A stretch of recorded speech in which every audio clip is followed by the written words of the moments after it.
Indonesia Doorstop. Pada hari ini kita akan berbincang bersama Mbak Osi atau Mbak Rostia Septiana Putri, Project Coordinator of APMA Global Campus of Human Rights, perwakilan di Indonesia. Ini nanti kita bakal ngobrol-ngobrolin beasiswa APMA MHRD gitu ya, kalau saya lihat di postingan-postingannya kayak gitu. Halo, selamat datang Mbak Osi. Hai Halo. Prawas. Apa kabar Mbak Osi? Baik, sehat selalu dok. Alhamdulillah. Di Jogja nih berarti Mbak Osi? Masih di Jogja. Masih di Jogja? Ya. Belum ada rencana berangkat kapan gitu? Kan keterima S2 juga setahu saya Mbak. Sudah ada rencana, tapi kan terbangnya kapan tuh? Oh belum ya? Belum gitu. Oh belum. Tapi tahun ini Mbak mau ke Norway ya waktu itu Mbak ya? Ya, nanti mungkin pertengahan tahun habis Lebaran gitu berangkat, enak kali ya. Oh, Oke. Semoga lancar ya S2 di sananya Mbak Osi. Nah, tapi kita bukan ngobrolin S2-nya Mbak Osi nih. Oke. Kita mau ngomongin tentang beasiswa APMA MHRD. Betul ya Mbak ya namanya? Iya, namanya dulu MHRD, sekarang APMA. Oh, APMA itu nama sekarang, bukan namanya APMA MHRD gitu. Jadi sebenarnya MHRD kan Master of Human Rights and Democratization gitu. Nah, kalau APMA itu Asia Pacific Master of Art of Human Rights and Democratization. Sebenarnya sama aja sih. Oke. Nah, Mbak, kalau misalnya beasiswa ini tuh sebenarnya di kampus mana sih gitu? Karena saya lihat juga ada beberapa nama kampus yang saya lihat ya, ada 5 kampus kalau nggak salah kayak gitu. Benar-benar. Gimana sih Mbak? Awal mulanya kapan? Terus baru berapa angkatan kayak gitu? Coba aku mungkin share screen ya, biar ada gambaran gitu. Ya. Terkait sama ini. Oke, udah. Nah, gini Was, jadi nama programnya tuh sebenarnya kan Global Campus ya. Jadi Global Campus tuh kayak jejaring besar gitu. Nah, ini pendanaannya tuh dari European Union. Nah, salah satu misi European Union itu mereka pengen fokus di human right and democratization gitu, tapi melalui pendidikan. Nah, caranya adalah menggunakan jalan master program kayak gitu. Nah, kalau kita bisa lihat kan ini ada 7 ya. Ada Global Campus Europe, Southeast Europe, Caucasus, Latin American and Caribbean, Arab World, Africa, and Asia Pacific. So, Asia Pacific itu nama kita gitu. Asia Pacific Master of Art. Nah, di sini core-nya, nah kita dulu itu core-nya ada di Sydney. Jadi kayak pusatnya per hub itu mereka punya pusat kan, kayak kampus koordinatornya gitu. Nah, dulu itu Sydney. Kalau kamu mungkin tahu Mas Juas itu juga ini, tapi dia core-nya Sydney. Oke. Nah, dulu kalau di Sydney berarti di kampus apa Mbak? Di Sydney. Oke. Nah, tapi sekarang bergeser ya, mungkin karena relevansi juga kan, karena tiap hub kan menghadapi kasus HAM yang berbeda-beda ya, dan mungkin yang relevan ya Asia Pasifik ya, mungkin ketika koordinatornya juga berada di Asia Pasifik gitu. Jadi akhirnya berpindahlah ke Mahidol University Thailand. Oh, Thailand ya. Jadi di Thailand hubnya. Nah, kalau untuk kampusnya sendiri yang bekerja sama itu ada di Sri Lanka, ada di Filipina, terus juga ada di Nepal, terus ada juga di Indonesia dan Thailand itu sendiri gitu. Jadi emang 5 jejaringnya. Oke. Nah, itu tuh saya tuh nggak pahamnya kan ada 5 kampus nih Mbak ya. Nah, tuh kampusnya nanti kita di mana nih kalau keterima gitu? Oke. Jadi aku jam dulu ke sini. Sebenarnya MHRD tuh kayak gini timelinenya. Kita seleksi kan secara online gitu, kita submit semua dokumennya online. Terus habis itu kalau kita keterima, kita akan berangkat ke Thailand tuh bulan Juli akhir. Oke. Nah, kita akan mulai kuliahnya itu bulan Agustus. Jadi bulan Agustus kita bakal kuliah di Mahidol University di Salaya, kampus Salaya. Selama Agustus sampai Desember. Nah, di tengah-tengah perkuliahan di Thailand, nanti bulan Oktober itu kamu udah harus jadi waktu pertama kamu masuk, kamu bakal bisa milih itu loh kayak SBM. Oke. Kamu milih prioritas gitu, kamu mau di mana. Nanti tergantung kampus itu cocok nggak sama tesis kamu gitu. ada yang mau ngambil tesis kamu nggak gitu. Misalnya nih Fawaz milih kamu soal hak asasi perempuan. Terus kamu milihnya Sri Lanka sama Filipina gitu. Terus nanti kan dibaca tuh sama kampusnya. Nah, habis itu nanti kampus yang mana nih yang mau milih punya Fawaz kayak gitu. Apakah yang Sri Lanka apa yang Filipina? Terus nanti diumumin kamu keterima di mana.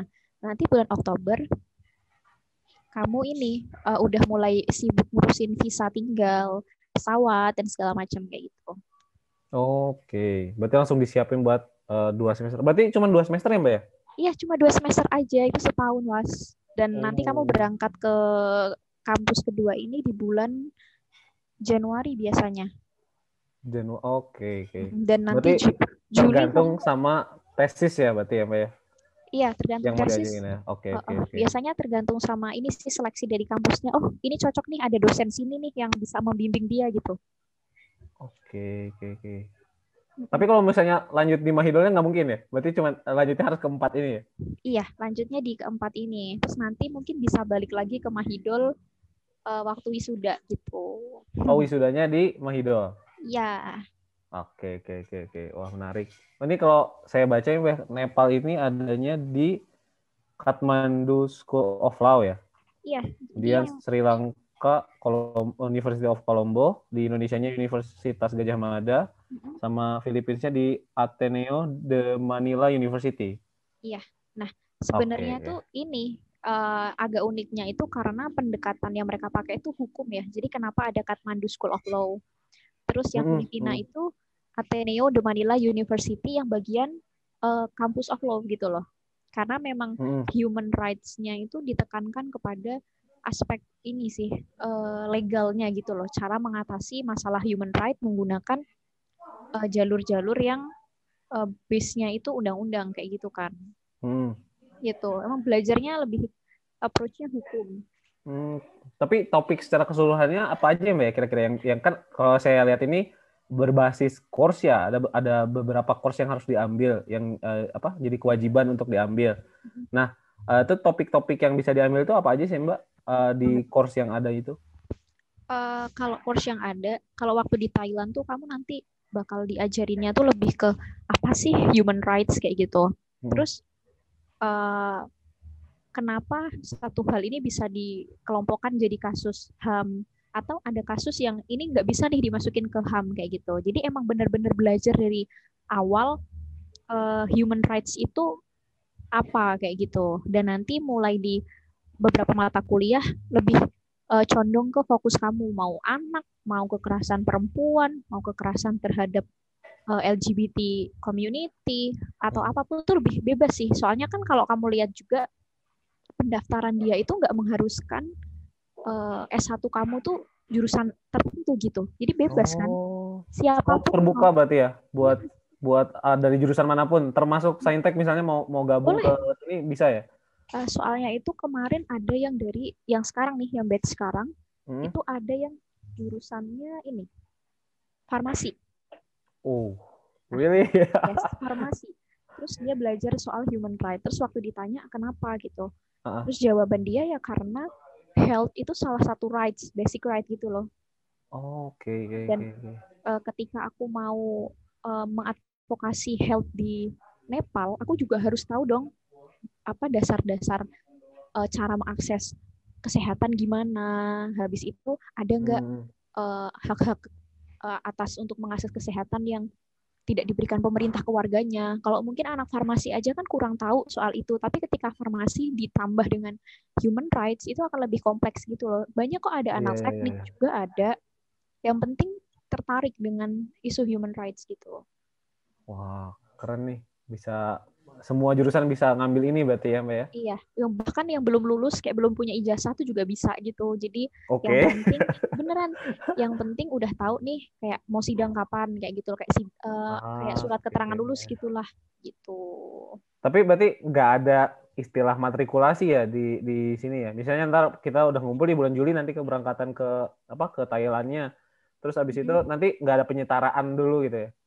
Memang semuanya langsung course yang diambil.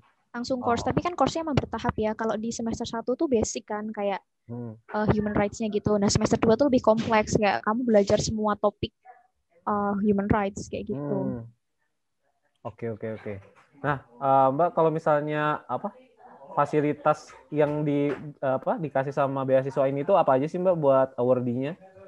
Fasilitas aku ada di nih bagian fees and funding. Oke. Ada biaya pendidikannya berarti. Ada living cost. 500 euro ya hitungannya ya? 500 euro itu kalau di rupiahin ya 9 juta mungkin. 9 juta per bulan ya. Wow. Oke. Terus travelnya apa Mbak maksudnya? Travel tuh pesawat. Jadi kamu boleh bolak-balik dari negara kamu, terus kamu dikasih juga kayak break gitu sebentar di bulan Januari sebelum mulai ke semester kedua, kamu bisa tuh pulang kayak gitu. Oh, dikasih buat pulang juga ya? Bisa, tapi pinter-pinter kamu kan. Oke. Terus asuransi. Ada juga ini sih. Ini travel tuh juga termasuk kalau misalnya kamu keterima Global Classroom. Jadi Global Classroom itu ada 1 tahun sekali, itu pertemuan semua mahasiswa dari yang tadi, hub-hub tadi itu loh, ketemu yang dari Asia Pasifik, yang dari mana, ketemu di satu titik tertentu gitu loh. Biasanya di Eropa sih. Itu diseleksi gitu Mbak? Iya, nanti untuk dikirim. Biasanya kayak suruh ngirimin paper gitu. Misalnya nih kamu Asia Pasifik, kamu anak APMA, terus habis itu ada pembukaan nih, Global Classroom udah dibuka. Biasanya nanti dosen Mahidol bakal bilang, kumpulin dong isai apa-apa gitu, motivasi dan apa gitu. Habis diumumin, nanti kamu bakal ini dipanggil buat ikut Global Classroom. Ini contoh Global Classroom kan ada Mbak Hesti kan? Oh iya Mbak Hesti. Ya, itu dia di Buenos Aires waktu itu. Oh, di Argentina. Wah, keren juga. Mantap. Nah, kalau itu apa namanya? Berarti biaya kepulangan dari Argentina, biaya berangkatan semua di cover sama. Iya dong. Nggak ada yang ngeluarin uang sendiri sih sebenarnya. So far sebenarnya beasiswa ini ngasih jaminan gitu loh buat kamu hidup, kamu travel, kesehatan dan segala macam gitu. Oke. Tapi kalau biaya visa kayak gitu-gitu di cover juga nggak kira-kira? Biaya visa iya, bisa dibayarin. Kalau yang di UGM sih dibayarin sih. Oh, dibayarin ya? Oh ya, sebentar. Karena ini bekerja sama UGM yang saya tahu, terbuka untuk seluruh universitas di Indonesia nggak?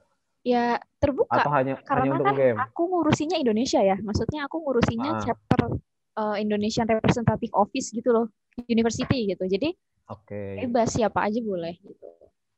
Cuma kebetulan yang jadi partner university-nya UGM. UGM ya, oke. Nah, tapi kalau misalnya boleh tahu Mbak, udah berapa angkatan sih orang Indonesia yang masuk ke beasiswa ini? Udah dua kali atau 3 kali gitu? Kalau udah sejak Mas Joas berarti udah ini. Lama ya. Udah lama banget nggak sih berarti? Oh iya deh, iya. Mas Joas. Oh iya. Mas Joas tuh kemungkinan S2-nya tahun berapa tuh, Mbak? 2000. Mungkin kemarin Mas Joas tuh bilang 2010-11 gitu, sekitar segitu. Oke. Udah lama ya berarti ya?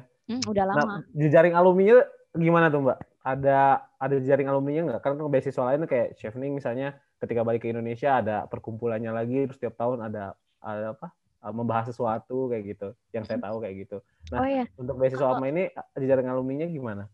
Kalau yang beasiswa yang APMA ini ya tadi kan, kita punya kayak website yang cukup aktif gitu, kayak Global Campus Alumni gitu. Jadi Global Campus Alumni itu banyak ngasih gini. Misalnya nih, kamu FAWAS alumni Global Campus, terus kamu kerja di UN, di PBB gitu. Nah, nanti tuh ada oprek untuk siapa nih yang mau ditutorin FAWAS gitu loh, kayak alumni tutor gitu loh. Oh, ada fasilitas itu juga berarti ya? Jadi kayak ada follow up gitu. Nanti dan kamu tuh bisa apply sebagai adik yang dibimbing sama alumni yang udah berhasil itu, atau kamu yang menjadi alumni tutornya gitu loh. Oke. Paham. Wah, keren juga ya. Bisa berjejaring juga ya berarti ya. Setelah beasiswa ini kan banyaknya tuh yang saya tahu ya Mbak ya, itu takut untuk ngambil S2 langsung karena Takut kerjanya apa? Takut pas pulang ke Indonesia nggak tahu mau ngapain gitu, nggak ada koneksi, nggak ada apa kayak gitu. Nah, Iya. berarti ini apa ya, bisa mematahkan hal itu ya. Kalau misalnya nanti ada alumni tutor bisa dikasih advice mau kemana kayak gitu ya. Dan mereka cukup aktif di ini juga loh, kayak alumni Global Campus Journal yang pernah kuliah di APMA tuh difasilitasi untuk nulis di sana dan segala macam. Gitu sih. Jadi menurutku emang beasiswanya bagus pada dasarnya. Cuma karena spesifik banget ya soal HAM. Iya. Jadi mungkin kurang ke blow up gitu loh. Yang tahu kan hanya mungkin NGO-NGO yang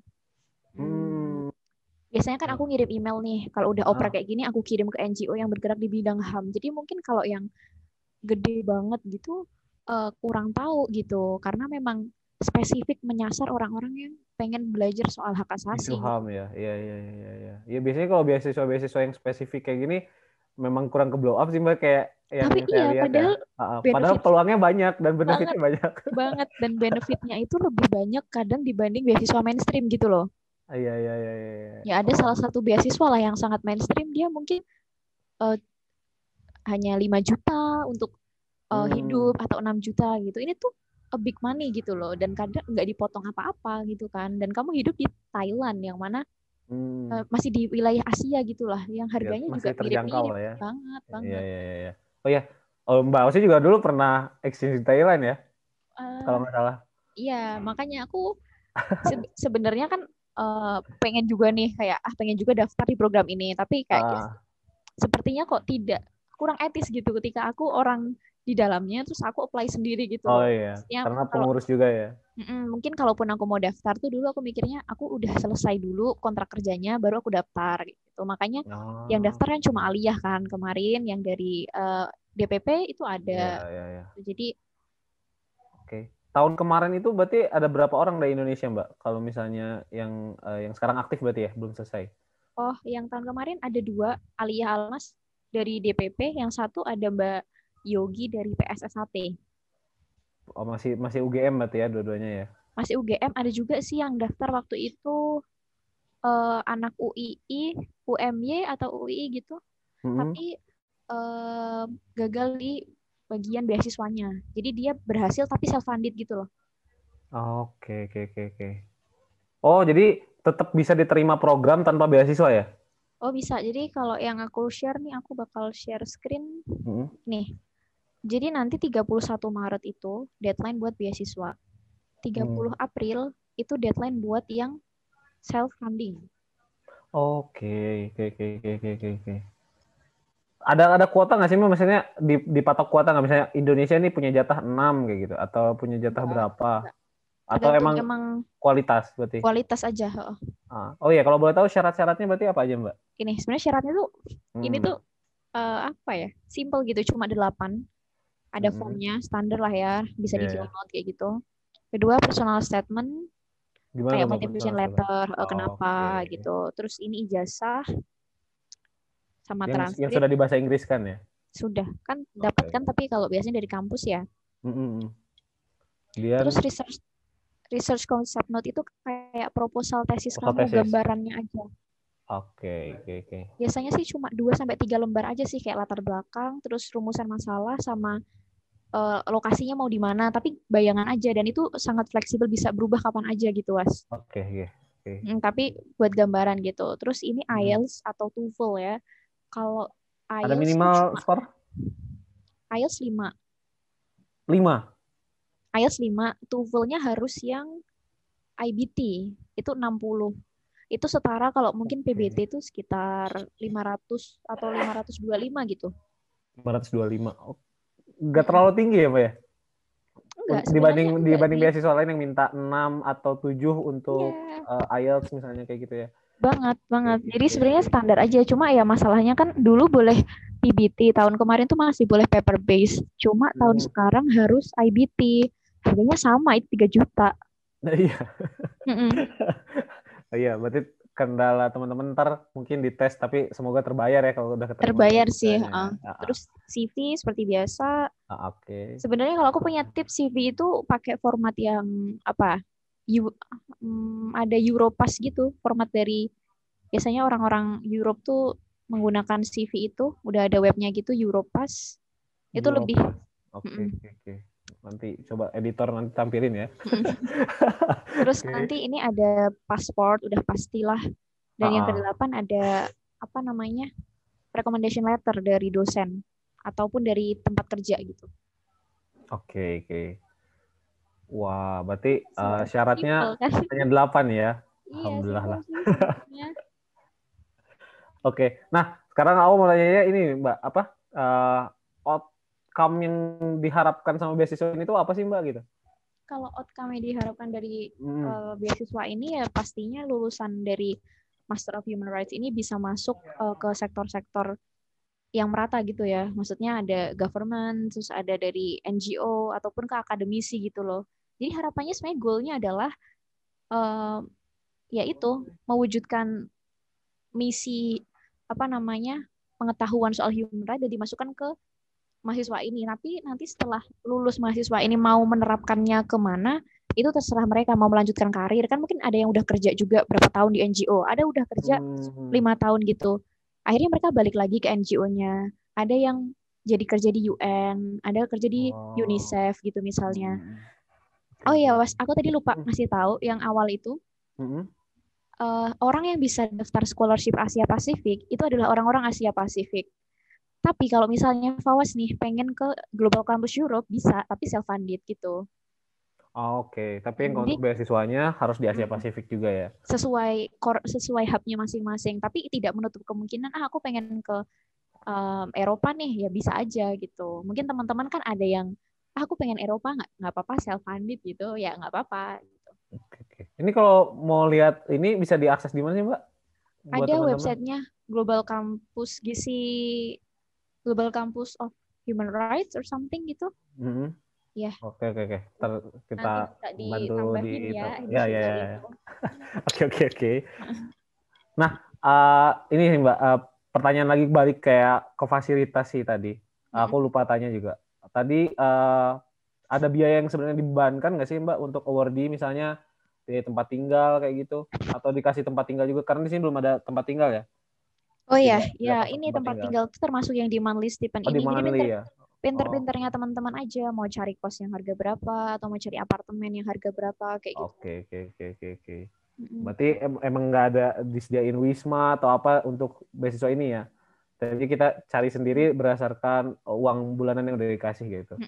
Mau Oke. cari di dorm juga bisa. Soalnya gini, Was, kalau mau dikasihin kayak tempat tinggal gitu, ada yang bawa keluarganya juga kan. Jadi mending cari sendiri gitu kan, Oh, enaknya gimana gitu. Ada yang iya. udah berkeluarga dan dibawa ke kampus, ya jadi kita kasih uang aja gitu. Oke. Ini aku berusaha repetisi ini, Mbak. Berarti Hmm, tahun ini ada pembukaan ya? ada Sampai banget bulan ini. Maret 2021. Oke, 31 Maret 2021. Masih ada waktu teman-teman yang nonton ini. Silakan kalau berminat untuk apply gitu. Semoga keterima. Ntar bisa kontak Mbak Osi lah. Bisa. Tertanya-tanya. Nah, oh ya, biasanya kalau beasiswa kan minta feedback nih Mbak. Ada feedback yang diharapkan nggak sih? Kalau tadi kan lebih ke outcome-nya, harapannya ya. Tapi kalau feedback yang harus gitu dilakukan oleh awardee ketika selesai, apa gitu, ada nggak? Kayaknya nggak ada yang spesifik banget sih kayak award ini harus ngapain gitu. Yang penting berkarir aja sesuai yang udah dipelajari gitu kan. Jangan menjadi human right destroyer gitulah. Ya kalau lu udah kuliah ini ya Oke. jadi yang bener gitu. Maksudnya aplikasikan itu ke apapun yang akan kamu lakukan setelah ini. Toh ini juga master yang setahun gitu loh. Ini tuh singkat banget. Kamu udah dapat gelar MA tuh secara singkat dan di 2 negara kayak gitu. Jadi setelah ini feedbacknya mau jadi apa ya sebenarnya kita serahin lagi ke awardee-nya sih. Oke. Oh iya Mbak, aku lupa tanya. Ada ini nggak Mbak? Apa tiap tahun tuh berapa orang sih yang keterima gitu beasiswa ini? Tiap tahun berapa? Dari seluruh negara ya? Yang Dari yang di Asia join gitu ya buat dari APMA. Asia Pasifik. Iya, Kira-kira tuh ada berapa sih awardee-nya dalam satu tahun berarti? Mungkin 25 sampai 26 ya. Soalnya kalau dibagi 4 itu satu kampus tuh dapat sekitar 7 sampai 6 sampai 7 gitu loh. Dibagi 4 kan berarti. Oh. 7 kali 4 ya. Ini 28 segitu-gitulah. Oh, berarti tetap dibagi rata ya, Mbak ya? Maksudnya tadi kan sesuai dengan tesis yang kita mau ajukan, tapi itu tetap dibagi rata ke 4 kampus lain selain Mahidol ya? Ada yang akhirnya mungkin nggak bisa terakomodir gitu. Ada yang ini sih nggak bisanya UGM sempat dapat 10 kayak gitu loh. Oke. Jadi UGM aku pernah ngurusin 10, terus habis itu kampus lain dapat 3, 4, 5 kayak gitu. Oke. Nah, kita ke pertanyaan terakhir nih, Mbak ya. Ada Mbak Osi ada saran nggak buat teman-teman yang nonton ini yang tertarik untuk ikut di beasiswa MHRD kayak gitu? Beasiswa apa? Ya sebenarnya sih kalau menurut aku ya, beasiswa ini ngasih kita kemudahan gitu loh dibanding beasiswa yang lain kayak gitu kan. Dengan sedikit orang yang tahu, tidak terlalu terbawa up dengan fokus studi yang sangat detail kayak gitu, yang sangat spesifik kayak gitu, ya daftar aja. Karena orang Indonesia yang daftar tuh sedikit banget gitu loh. Kebanyakan orang negara lain kayak gitu. Yang orang Indonesia, padahal kita hubnya di UGM nih, misalnya di Indonesia. Tapi yang dari Indonesia sendiri itu masih dikit banget, masih jauh banget kayak gitu. Apa persentasenya kayak gitu loh. Dan ini juga memfasilitasi satu buat teman-teman yang udah punya pengalaman kerja, itu boleh. Fresh graduate udah boleh sidang juga. Belum lulus boleh juga. Oke. Ya why not gitu kan untuk dicoba gitu loh. Kalau menurut aku dengan uang bulanan segitu hidup di, misal ada yang bilang nih, Kak tapi mending aku kerja aja deh gitu. Apa bedanya coba? Misalnya kita kerja di Jakarta, kita digaji misalnya 8 juta. Di Thailand kita juga akan digaji segitu. Bedanya di Jakarta kita kerja, tapi gaji yang ini buat belajar gitu loh. Jadi why? Oke. Ya, paham. Kita sama-sama dapat benefit sih. Oke. Terima kasih ya Mbak Osi sudah sharing-sharing tentang beasiswa ini. Semoga nanti ada yang nyantol ya dari yang nonton ini untuk langsung apply. Nah, sebelum ditutup, kalau pengen kontak Mbak Osi bisa di mana nih? Teman-teman yang nonton ini. Nanti bisa kontak aku di email. Jadi ada MHRD kayak strip dpp.visipol.ugm.ac.id. Nanti tanya aja di situ gitu. Oke. Kalau nanya personal ke Mbak Osi bisa nggak dihubungi lewat mana? Ya, bisa via Instagram aja ya atau email. Instagram. Oke. Instagramnya apa Mbak Osi? Instagramnya Rostia Osi. Kalian bisa nanti tambahin ya Mas. Ya, siap. Rostia Osi ya. Oke, nanti kita tampilin. Terima kasih ya Mbak Osi, sehat selalu. Semoga lancar harinya hari ini. Semoga bermanfaat ya. Amin. Terima kasih.